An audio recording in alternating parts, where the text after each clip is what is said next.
Welcome to Fostering Solutions, a podcast that uplifts people and enterprises making positive impact in communities around the world. I'm your host, Dr. Michelle Foster. I have a special panel today on Fostering Solutions. We have 4 women business owners, and they're going to be talking about a Women's Business Owner Expo that's coming up in Charleston. And this episode is really entitled Black Women Succeeding in Business. Not just in business, but in business in Appalachia.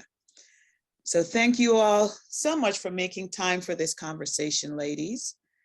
And we're going to start out with Cassandra Leonard. She is the visionary behind the Black Women Business Owners Expo. So Cassandra, what compelled you to launch the Expo? Well, Dr. Foster, thank you for having me on here.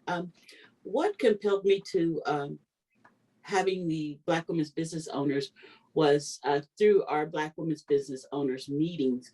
I guess I have to go back a little bit. Me being in business, I found it hard for me to find information that I needed for my business. So I brought together a group of like-minded business women. We talked about different issues, different problems. I found people that could help us with training and information. And I, at the time, was visiting various pop-up shops, expos throughout the Kanawha Valley, Putnam County, Boone County, Fayette County. And there was a lack of a lot of African-American, most oftentimes just me by myself as the only African-American person at those events.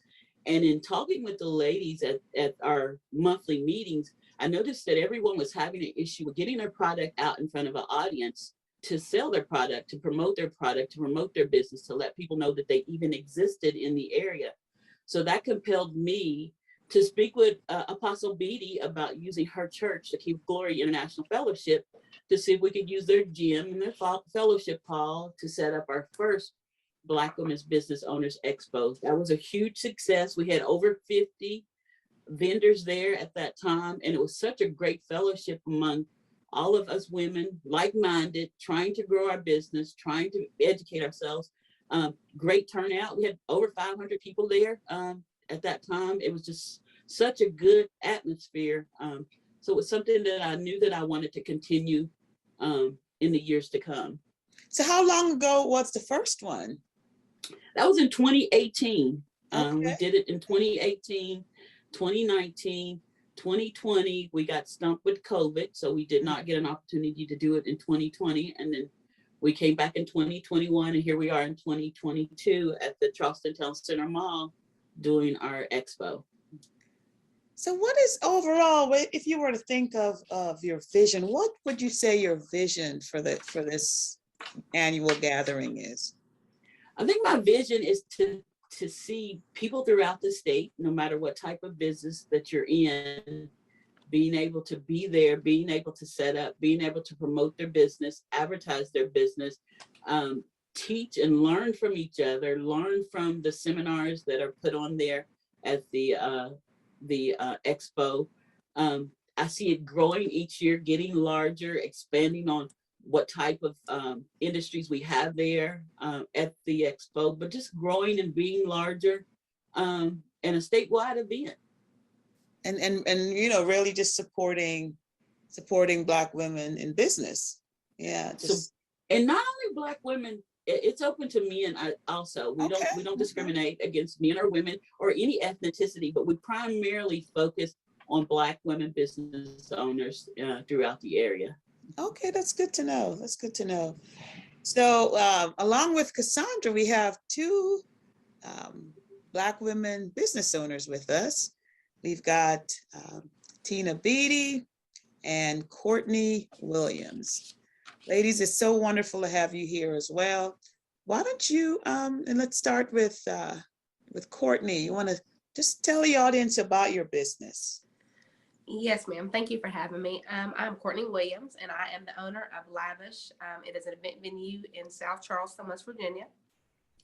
Also, I own Courtney's Creations, which is an event planning service. At Lavish, we pride ourselves on having a charming, elegant venue here that offers people guest space up to 75 guests that they can host different events, baby showers, bridal showers. We do weddings, the full setup. Also, we have decor packages and event planning and coordinating services. Okay, awesome. And Tina? Hello, thank you for having me on this evening. My name is Tina Beady. I am the owner of Nappy by Nature Hair Salon. It's been in business for over 29 years on the west side of Charleston. I also have other businesses that I do, as far as the boutique, which is the Apostles Closet, where I sell t-shirts, bling t-shirts, clothes, African clothes. I just started a kids line, so I'm getting into the kids line, and bling cups, books, oils, you name it. That's what I'm offering in the Apostles Closet. I also am a independent consultant with paparazzi, accessories. On top of that, I have just multiple streams of income, and also a life coach trainer. I'm also with accreditation with accreditation business and accrediting schools or any type of program that you may have. So I partner with CLS Academy. So there's a lot of other businesses that I'm doing, and so it's just to keep it going and to keep the business flowing, being an entrepreneur, having multiple streams of income. That's the way to be. That's the way to be. Cassandra, why don't you tell the audience about your business? Well, as I said, my name is Cassandra Leonard. I own Silhouette Boutique in the Charleston Town Center Mall. We actually started in 2014 as an online boutique. We then moved to a mobile boutique. We have a 16-foot bread truck in which we converted to a mobile boutique store. In 2019, we went into the Charleston Town Center Mall. We've been housed there ever since. And I also own Kickstart West Virginia, which is a rental scooter company that we have housed in St. Albans, West Virginia. Oh, that's new. So how long ago has that one been around? The Kickstart? We opened Kickstart. Yeah, we opened Kickstart in August of this year. We started with 60 units. Of 2021. That's 2021. 2021, this past August. And we just got another 60 units in. So we've been doing really great. So we'll have 120 units in the St. Albans area. And we hope to expand this coming summer into some of the other surrounding cities. Wonderful, wonderful. So and we could start with Cassandra this time. What prompted you to become a business owner? Because you know, working in a regular 9 to 5. Yeah, I know. So I work full time. You know, what inspired you to become a business owner? I think originally it was the empty nest syndrome for me. My children had graduated high school, off to college. I was here by myself, trying to figure out what it is that I wanted to do in the second half of my life. And I knew I didn't want to work for the company that I currently work for the rest of my life or until I retired. So I started looking into different aspects of owning my own business. And I love clothes, I love shopping. So why not get into that side of the business? So I did my research. I think I spent like 6 months researching. That's important to say, isn't it? Doing your research. Yes. Doing your research. I did my research. I found all the information that I believed that I needed at the time. I just didn't realize that I needed much more information. And I launched my first online site. I actually did all the research and built my own website. Oh, wow. At the time. And I've learned even more since then about building a website. So that's what initially got me into being a business owner. The second business, it was an opportunity to partner with my son to teach him Wonderful. about being an independent business owner and being an entrepreneur and having a second stream while he works full time, having a second stream of income, and the pride that you get out of actually owning your own piece of something. Mm-hmm. There's something to be said about being an entrepreneur and owning your own. No one can come in and take this away from you. You can be as successful as you want to be based on the time, the energy, and the commitment that you make to that business. And that was something that I wanted him to get across to him. You're spending 60 hours for somebody else. And yes, you're getting paid for those 60 hours. But how about, let's cut that down to 40 hours. Let's take those 20 hours and let's put it into your own business. And let's see how successful that could be for you. That is great parenting right there. Tina, why did you become, because you've been in business, I think, the longest. Why did you decide to become a business owner and not just work a 9 to 5? Well, I was married. For one thing, I was married. I had 4 kids. So that was a lot. Being married, having 4 kids, and I was working in the mall at JCPenney's, and I just decided that I wanted to have my own business because I wanted to have more flexible hours, you know, having 4 children. I was 25 years old, married, and 4 kids. So, and to start out and have my own business at 25. So having that flexibility and work my own hours and make my own money. But as Son was saying, you know, Cassandra was saying, is, you know, it's just something about having your own. Mm-hmm. And once I began to just begin to look at it, you know, not really study. I didn't get to do the studying part, as what Cassandra said, you know, research and everything. I didn't do that. I just had a vision and I just went with it. It was just after that determination of what I wanted. I didn't count up the cost. I really didn't do it, you know, just knew what I was getting into. I just did it, you know, based upon just upon a vision, and just wrote it down and just went forward. And I knew it'd be better for me because that way I can spend time with the family, but it kind of just takes, at that time, you know, you worked a lot, especially in owning your own business. You think you have the time to set aside, but really you put a lot of time into owning your own business because it's yours and you have to make it what you want it to be. So there's some times of some late nights, you know, staying late, you know, getting up early, or your money has to go first to make sure that the business succeeds. Right.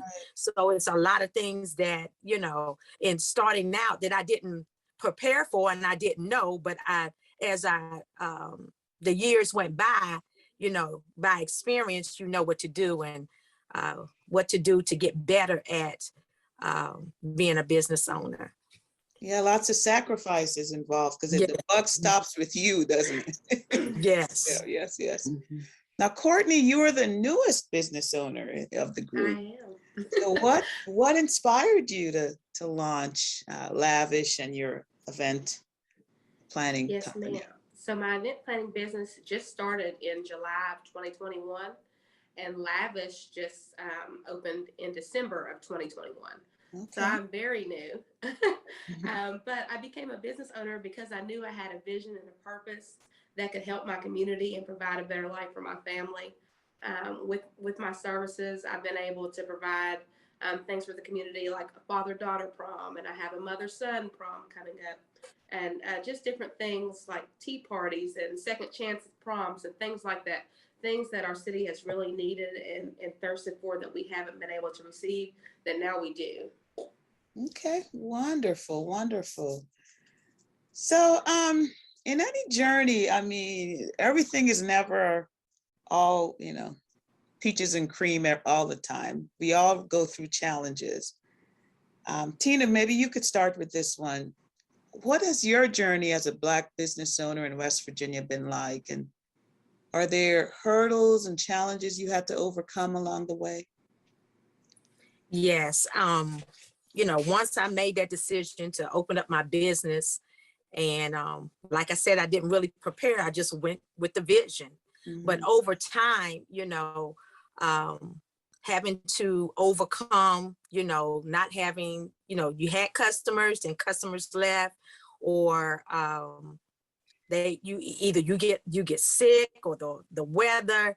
It's just like those challenges, those changes that took place within the business. You had to really find out what else to do to fill in the gap.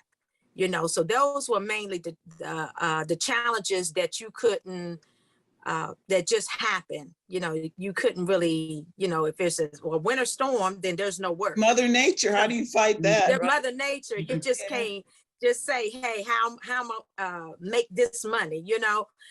What's the goal? What is said? This bill has to be paid. The rent still has to be paid, with the challenges and things that you come up against in business. So really just overcoming that by having a plan, having a strategy, or having another income.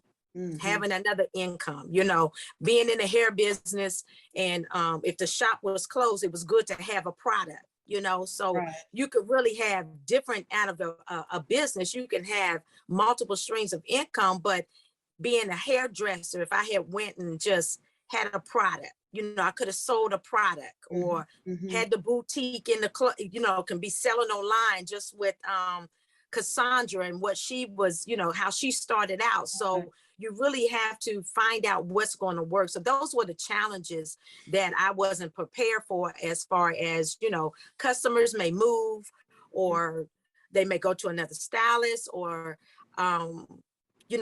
beauticians may start their own business. So those were really, which was good for them to start their own business, but you just have to learn how to overcome that, pick up the pieces and keep it moving. And just not stop at everything, because things are going to happen, along the way. But you just have to know how to overcome it, and don't give up. Don't be discouraged over what happens, because life happens, and in people's lives, things happen in their lives. So you can't really be upset with what happens. You just have to know how to persevere and keep going. Keep pressing on. Absolutely. Cassandra, you talk about, you've been, doing this for a while. You've, moved from step to step. What challenges, or like, how has your journey been? I think for me, for one of the challenges, social media. Over the years, I wasn't a big social media person, so I've had to learn how to adapt to the changes that go along with social media. And it's a fast moving target, because next month there'll be a new TikTok, Instagram, Facebook, something else out new. So for me, it's been changing and adapting to the world of your industry. Fast fashion is very up, and it's changing every week. What was in last week is out this week. What was out last week is back in this week. And so it's been adapting and changing to the environment of my customers, and finding when I think I have my niche in my customer, then that niche actually moves. I thought I had a niche in my customer base that I had when I was online and in my mobile boutique, but then I moved to the town center mall, and there's a different customer here. There's a different niche here. I have to change. I have to adapt to this environment to fit in with what these individual people here that are visiting my platform, my business has done. So challenges have been, for me, changing and adapting and learning new things. But as I always go back to, I always try to do my research. I try to educate myself on what's going on, and to just try to move forward and find those individuals that can assist me and help me with those challenges. I don't know what the newest styles are, but I have two girls that are 18, 19 years old, and they can show me, what they're wanting to wear. So that helps is with facing those challenges. But adapting and moving forward and moving with the industry. Okay. Now, Courtney, you're still new. So how have things been since July? Yes, ma'am. So since July, I have done 283 events. And I am Since July? Oh my Yes, goodness. ma'am. Wow, that's great. Wow. July. And Yeah. I am Wow. already booked out until October of 2023. Oh my goodness, that's So awesome. Who what knew we needed that much events? yeah, it's truly been a blessing. Like I said, where I've had so many events and things like that, for me, it's learning to not stretch myself so thin. Mhm. I am the only one in this area who does what I do. So my phone rings all day long, and it's learning to say, I already have this on this day. Let me say no, as opposed to keep wearing myself out. I want to make sure that I give my customers 100% at all times. So That is a great problem to have, but you've Yeah. got to be careful about that self-care. So yes. absolutely. So what advice, and I'll just open it up to whoever wants to speak. What advice do you have for that Black woman, that woman out there who is really thinking about starting a business? What are some one or two I'll go tips first. that you have for her? I'll go first. As I said in the past, do your research. It's so often what I find myself having is while I'm at my store, I have a lot of people to come in to talk to me and they'll ask me questions in regards to my business. And I find that they're questions that if they just simply stopped and did a little bit of research, they would know those answers. So if you really, really want to do this, you have to stop. You have to be diligent about it. You have to do your research. You've got to do the homework. You've got to talk to people who are in the industry. You have to find out what they've done right, what they've done wrong, what would they change and do better. You really, truly have to do your homework before you spend your money. Because I started my business on $500. I wasted $500 10 times over in making mistakes over the course of the last years. But if you do your homework, you can eliminate those mistakes. Mhm. Anyone else? What advice do you have? I would say just to start with your vision, create a plan, and make sure that you stay in a realistic time frame. Know that things take time. Know that some things are faster than others. But when you're making your plans, be okay and be accessible with knowing that sometimes things have to change in order for things to go the way that you want them to. So flexible, being flexible. Yeah. Yes, ma'am. Okay. Tina, you want to throw some in there? Yes. I would say be balanced, prioritize your life, set goals, weekly goals, monthly goals, yearly goals. Just know where you're going. When you set those goals, then you're able to work towards that goal, whether it's a week or a month or a year, so that way you can kind of weigh it out and to see where you are, where you need to come up, or where you need to maybe some things you may not need to do that's not helping or causing you to move forward or do it the best way that you can. If it's not enough, then you need to add more. Also, something I would say is get to know some people, as Cassandra was saying, that will hold you accountable. Hold you accountable to what it is that you're doing in the business, as well as, whether that be a friend, a family member, a business coach, a mentor. Just really having somebody that can hold you accountable so that you can continue to move forward. I will also say, take advantage of every business opportunity that comes your way. Don't think that you're above it, even if you know it.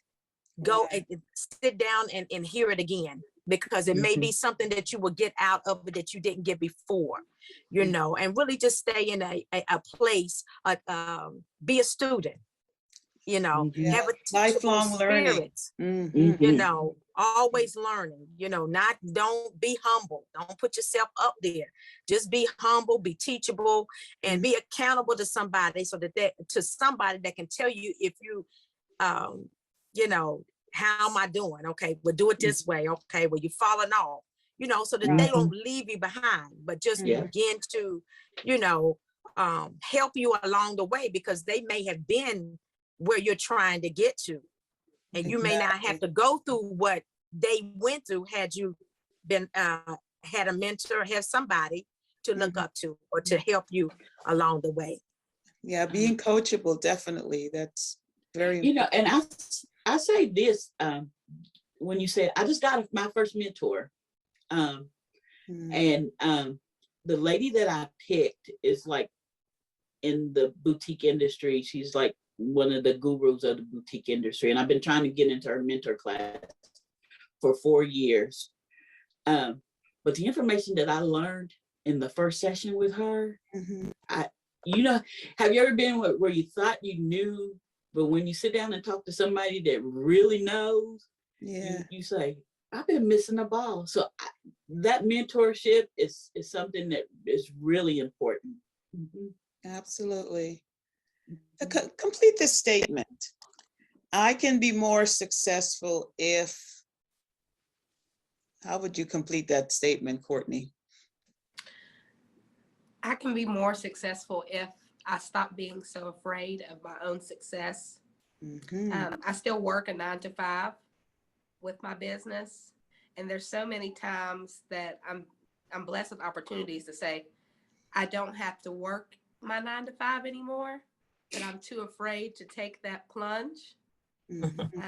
Instead of just going through and seeing what God has for me in my purpose with my business. That's good. And as you mentioned, God is a person of faith. God will tell you when. So just, you know, trust in that he'll give you that guidance.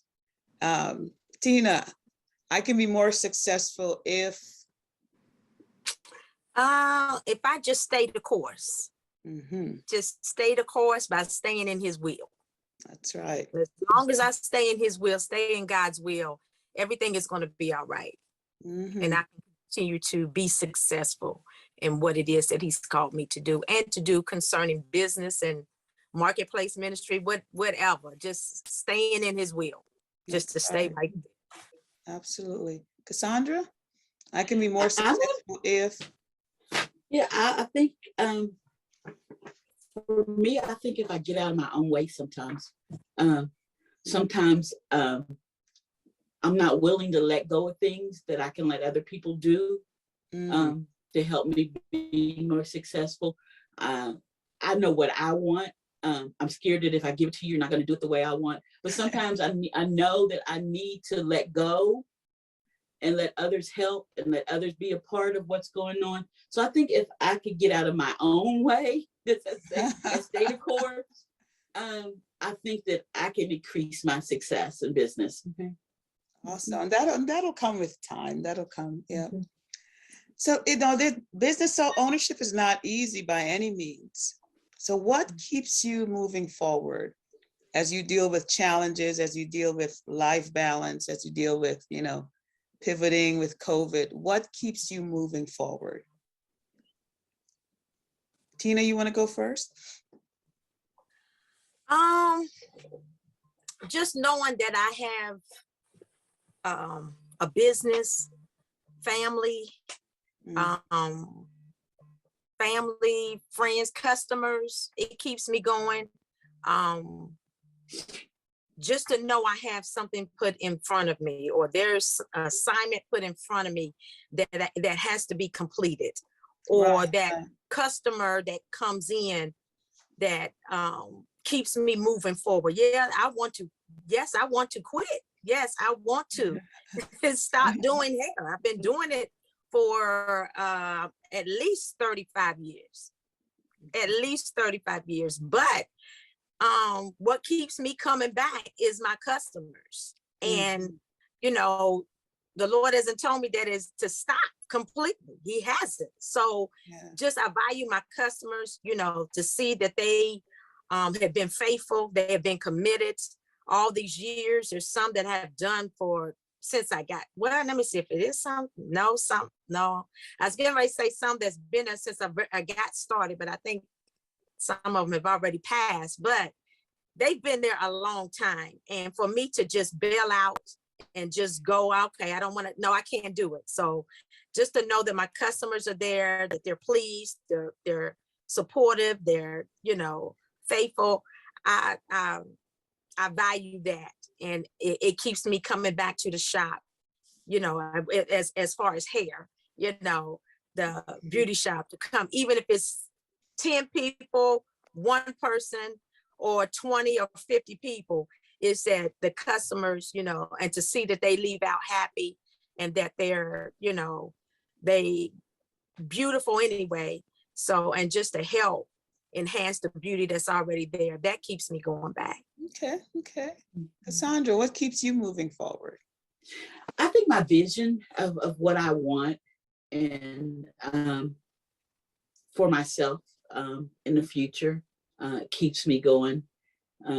As Tina said, customers, when people come in and speak to you and they give the praise that they provide you, or the information that they provide you about the service that you provide, is really helpful in motivating you to be successful and to carry on with what you're doing. Because there's been times when I've been like, oh, I'm done with this. I don't really need this. I'm going back Monday through Friday and call it quits. I'm in here in the evenings. I'm in here on the weekends. I'm here all the time. I said, so that is probably for me, is the customers and knowing what I want for myself in the future is what keeps me going. Awesome. Courtney, what keeps you moving forward? You're still, fairly new in business, but you're doing wonderfully. So what is keeping you? Yes, ma'am. I have a 2-year-old and a 10-month-old. So Okay. half the time my 2-year-old is with me at events, and just hearing her telling me that things look beautiful and things of that sort, that keeps me going. And also, I hate to tell my age and also Miss Beaty's age, but I remember being a little girl and Nappy by Nature. That was the first place I ever got my first press and curl. They gave me my first perm. They trimmed the edges. And I remember going to different events and things and seeing Cassandra's truck out there and having people lined up to buy her clothes and things. So just knowing that I'm on platforms with these two great business women just lets me know that I got to keep going, keep pushing myself so that I can continue to do these types of things. So they're your role models. That's exactly, okay. Look at that. That is awesome. So as we wind down the conversation, just, reflect on, your business journey. What do you know now that you wish you knew when you first launched? And Courtney, why don't you go first? Like, what do you know now that you wish you knew back then? I wish I knew that there were people who wanted to help, that there are resources, that I don't have to do everything by myself. I don't have to go through everything alone. There's mentorship programs. There are the One-Step Business program, who have people there to guide you, that you do not have to do this by yourself. If starting a business is something that you're serious about, there are places you can go and resources that you can get so you don't have to do this alone. Awesome. Cassandra, what do you know now that you wish you knew when you first launched? And I think I'll piggyback off of what Courtney said about resources being available to you, that they were out there and available to you. But you have to look for them. You have to seek them out. They're not going to be sitting straight in front of you. They're not going to be calling your name. They're not going to be knocking on your door saying, Miss Leonard, we know you got a business. We want to help you. It's not like that. You've got to put forth an effort to find that. And that is what I wish I knew when I first launched versus 4 years after I was in business. Okay. Tina, what do you know now that you wish you knew when you first launched your first business? Well, okay, my first business. Okay. I wish after I had launched the first business that I would have taken up another trade and to have something to fall back on. you know, in cases like this where we're in a pandemic or a pandemic, or, you know, like I said, customers may leave, or stylists may open their own business, or I may have health issues, which that came about, and it made it hard to work, and I didn't have anything to fall back on. And I wish I had learned that or knew that, you know, that I just didn't do just hair. You know, I didn't just do hair, you know, hair, going to trade shows, you know, work. I mean, just taking classes and everything, perfecting the gift, you know, and all of that is great, but that's all I knew. So when challenges came, when things began to happen, I didn't have any other trade. I didn't have anything to fall back on. That's all I knew. So for me, you know, when I got a revelation about that, when stuff started happening, and that's all I knew. I couldn't go in. I didn't, you know, I can type, I can peck, but I can't type. You know, that's a difference. You know, I can't go into the medical field. I don't know nothing about. It's hard dealing with computer. You know, I just didn't do the extra that would have benefit me in between slow times, or having to sit down, or maybe go to another job, or you had to work through the pain of being on your feet, you know, a bad back, because I was getting, you know, shots in my back and everything. So body began to break down. Things began to happen. So, but that's all I knew. So I had to press through. So that's why now I have multiple streams of income, you know, and really going about it. So when the pandemic hit, it's like, okay, I can sell jewelry. I can sell clothes. I can make t-shirts. So that's what, you know, knowing now, you know, I wish I knew it then, else I would have got the training to make sure. I wouldn't have just put as I say, all your eggs in one basket. I wouldn't have done that. I would have done a lot of things differently, you know, had I known. But back then, you know, there were entrepreneurs out there, but, you know, I just jumped out there, and it just did it. So I just that's so like diversifying your endeavors. Yeah. Okay. Good. So let's kind of pivot back to the event. You're all going to be a part of the Black Women Business Owners Expo that's happening on February 19th and 20th. So Cassandra, this is your baby. You want to talk some more about what people can expect when they come on the 19th and 20th to the Charleston Town Center Mall. Yep, it's at the Charleston Town Center Mall. It's February the 19th and 20th. The 19th is from 11 to 7. The 20th is from 12:30 to 6. We've got, right now, I've got 50 vendors that will be set up there. We have hairstylists. We have individuals selling oils, t-shirts, clothes, jewelry, body butters. We had a gaming company there that's owned by minority Black business owners. We have Fun Fit for Kids that is there. RBG Print is there. We have, like I said, 50 business owners, everything from an accountant that's there, an insurance company that's there, all owned by African-American Black business owners. And then center stage, we will have seminars going on. We'll start off at 11 a.m. with Tim Williams. He'll do a Zumba class. Tim Wilburn. We will have this. Tim Wilburn. Yeah. Wilburn, yes. Wilburn, yeah. He will be there at 11 doing his energy, get us all energized and energetic that morning with his Zoom class. At noontime, we'll have the City of Charleston and talking about their home buying program that they have, the mayor's program that they have, and the home buying program for the west side of Charleston. And then we'll have RCCR talking about their home buying program, and Melanie Jordan talking about home buying with Brickshire Realtor.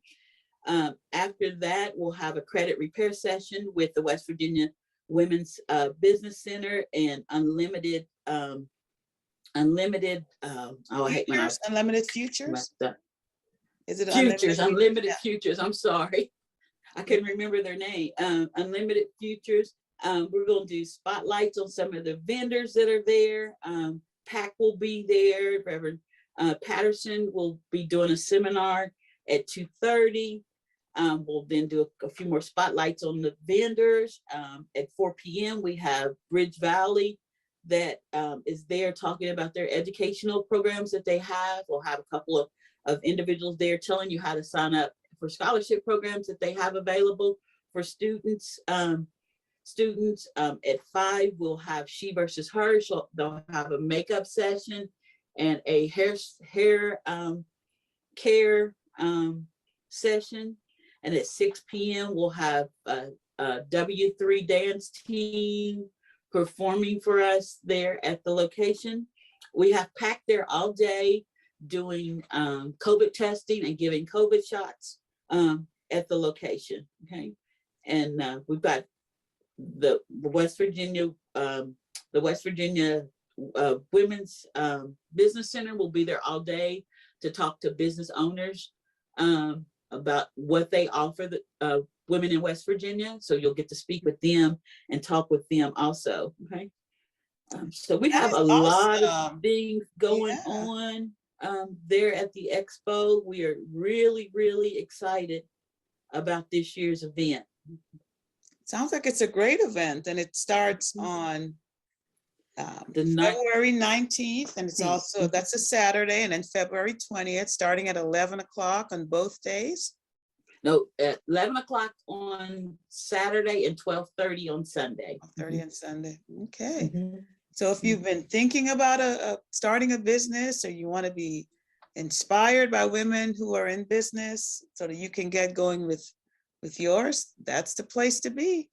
Thank you so much, ladies. I appreciate you for taking a few minutes to talk about your experience as a woman in business. And I wish you all the best with the Expo and with your business ventures. Take care. Thank you.